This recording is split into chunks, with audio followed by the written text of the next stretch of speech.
정확한 정보를 전달하는 블록체인 인사이트 채널 블록체인 위드 어스. 안녕하세요. 아나운서 박윤미입니다. 자, 오늘도 저와 함께 이야기를 나눠주실 블록체인어스 편집 주간이시자 스타즈그룹 부사장님이신 김상우 이사님을 모셨습니다. 안녕하세요, 이사님. 안녕하세요. 자, 암호화폐 데이터 및 마켓 분석 업체 메사리 소속 애널리스트 라이언 와킨즈가 자신의 트위터에다가 이런 이야기를 했습니다. 이더리움 기반 대체 불가 토큰 NFT의 시가총액은 약 110억 달러 규모로 추산이 된다며 이는 이더리움 시가총액의 3% 미만이라고 분석했습니다. 이 3%가 과연 어느 정도 규모로 불어날지 더욱더 궁금해지는데요. 자, 첫 번째 뉴스입니다. 이더리움 킬러 또 솔라나의 상승입니다. 코인마켓 캡 기준 솔라나는 최근 시가총액 순위 8위이고 또 시가총액은 대략 39조 정도 된다고 합니다. 정말 요새 이 솔라나 이야기가 자주 나오고 있죠. 네, 그렇습니다. 흔히 이더리움 킬러로 불리며 에이다, 폴카닷, 이오스와 함께 자주 언급되고 있는 게 솔라나입니다. 현재 코인베이스에도 상장되어 있는 코인이기도 합니다. 빠른 트랜잭션과 저렴한 수수료, 확장성을 자랑하는 솔라나는 개발자가 어플을 신속하고 쉽게 만들 수 있을 뿐만 아니라 초당 처리가 가능한 트랜잭션이 이더리움이 20건인데 비해 5만 건에 달한다고 합니다. 신용카드사 비자의 거래 처리 속도와 비슷한데 수수료는 한화 0.01원 수준에 불과합니다. 네, 정말 빠르고 싸긴 하는데 저는 4월까지만 해도 이 솔라나의 시가총액이 20위권 안에 머물렀거든요. 그런데 이렇게 갑자기 상승하게 된 이유가 뭘까요? 네, 최근 솔라나 기반 NFT 프로젝트가 선풍적인 인기를 누리고 있는 데다가 음악 스트리밍 프로젝트 오디우스를 부분 통합하며 인기 동영상 앱 틱톡과 제휴했다는 소식도 전해져서 점차 강세를 이어가고 있는 것 같습니다. 네, 아무리 그렇더라도 이러한 단순한 상승세를 넘어서 이더리움 킬러까지 불릴 정도로 주목받는 이유는 뭘까요? 네, 사실 솔라나가 주목받기 시작한 것은 유명 가상자산 애널리스트 라크 데이비스가 지난 4월 이더리움을 위협할 라이벌로 솔라나와 카르다노를 꼽으면서인데요. NFT에 대한 관심이 커지면서 솔라나의 낮은 가스비, 빠른 처리 속도, 낮은 전기 소비량 때문에 이더리움의 대항마로 주목받고 있는 것 같습니다. 네, 이 이더리움의 가스비가 한 15달러 정도 되죠? 네, 이더리움의 가스비가 평균 15에서 20달러인데 반해서 솔라나는 0.01에서 0.25달러 수준입니다. 뿐만 아니라 CNBC 크립토 트레이더 쇼 호스트인 렌 노이노가 자신의 트위터를 통해 오늘 내가 보유한 이더리움 전부를 솔라나로 바꿔 보유할 것 같다고 하면서 더 관심을 끌고 있습니다. 코인 마켓캡 기준 이더리움은 현재 6.05%가 오른 3,416달러, 솔라나는 2.78%가 내린 110달러에 거래되고 있습니다. 네, 저희가 흔히 이 가성비라고 말을 하는데 운영비가 싸고 빠른데 가격까지 또 매력적인 코인이긴 합니다. 이 솔라나가 얼마나 도약할지 계속해서 관심을 갖고 봐야겠습니다. 자, 그리고 이 솔라나뿐만 아니라 에이다도 이더리움을 넘본다면서요. 네, 맞습니다. 에이다 코인은 앞서 언급했던 솔라나와 같이 역시 이더리움 킬러로 알려져 주목받고 있는 코인입니다. 코인 마켓캡 기준 지난 한 주간 30% 가격 상승을 이뤄내며 비트코인, 이더리움의 뒤를 이어 시가총액 3위로 대략 102조가 되었습니다. 1세대 블록체인인 비트코인이 화폐로서의 기능에만 충실했다면 여기에 계약서 작성 등 추가적 기능을 더한 것이 2세대 이더리움입니다. 3세대인 카르다노 에이다는 여기서 한 발 더 나아가 헌법을 정하여 해당 틀 안에서 변화를 인정하는 수단을 가능하게 했다는 평가입니다. 네, 아마 그럼에도 이 에이다의 시세가 이렇게 급등하는 이유가 있겠죠? 네, 에이다 급등 배경에는 다음 달 12일로 예정된 시스템 업그레이드 알론조 하드포크가 있습니다. 알론조 하드포크는 카르다노 블록체인에 스마트 계약 기능을 도입하는 것을 주요 내용으로 하며 이에 따라 가상자산 담보대출이나 탈중앙화 거래소 등 카르다노를 기반으로 한 다양한 블록체인 서비스를 기대하고 있습니다. 네, 아마 이 투자자들의 기대 심리가 작용할 것이라는 분석 같은데요. 네, 맞습니다. 가상자산 담보대출 컴파운드나 탈중앙화 거래소 유니스왑 등 디파이 서비스들이 이더리움 블록체인의 스마트 계약을 이용하는 것처럼 카르다노를 기반으로 한 새로운 서비스가 나오면 카르다노에 대한 수요도 증가할 것이라는 기대감에 상승하고 있는 것 같습니다. 네, 아마 이 에이다의 급등에는 일본 가상자산 거래소 상장에 대한 기대감도 좀 포함이 되어 있을 것 같은데요. 네, 비트포인트 재팬은 최근 홈페이지 공지사항을 통해 일본 최초로 카르다노를 취급하게 됐다며 관련 내용을 게시했습니다. 일본 거래소에서 가상자산을 상장하는 규정이 매우 까다로운데요.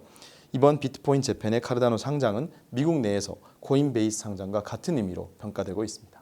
네, 아마 이 에이다 역시 가성비가 좋은 블록체인 기술일 것 같거든요. 어떻게 보시나요? 네, 초당 처리가 가능한 트랜잭션은 이더리움이 20건인데 비해서 에이다는 257건에 달합니다. 평균 가스비도 이더리움이 15에서 20달러를 나타내고 있는 반면에 카르다노는 0.45에서 0.5달러 수준으로 알려져 있습니다.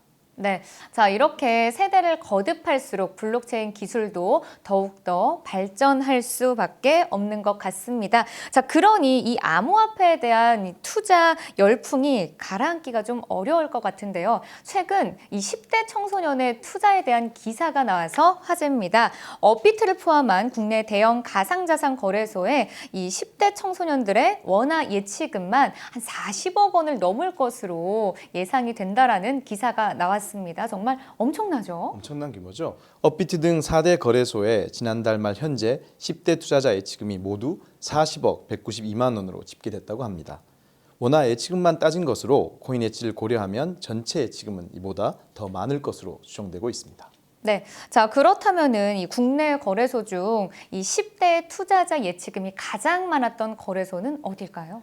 네, 우선 거래소별로 보면 거래대금 규모가 가장 큰 업비트에 10대 투자자 예치금이 몰렸는데 총 35억 7,679만 원으로 전체의 대부분을 차지했고 빗썸 3억 8,568만 원, 코인원 3,945만 원으로 그 뒤를 잇고 있습니다. 네, 아마 10대라고는 안 할 수 없는 시장 상황일 것 같은데요. 아마 그래도 이 액수가 정말 엄청난 것 같습니다.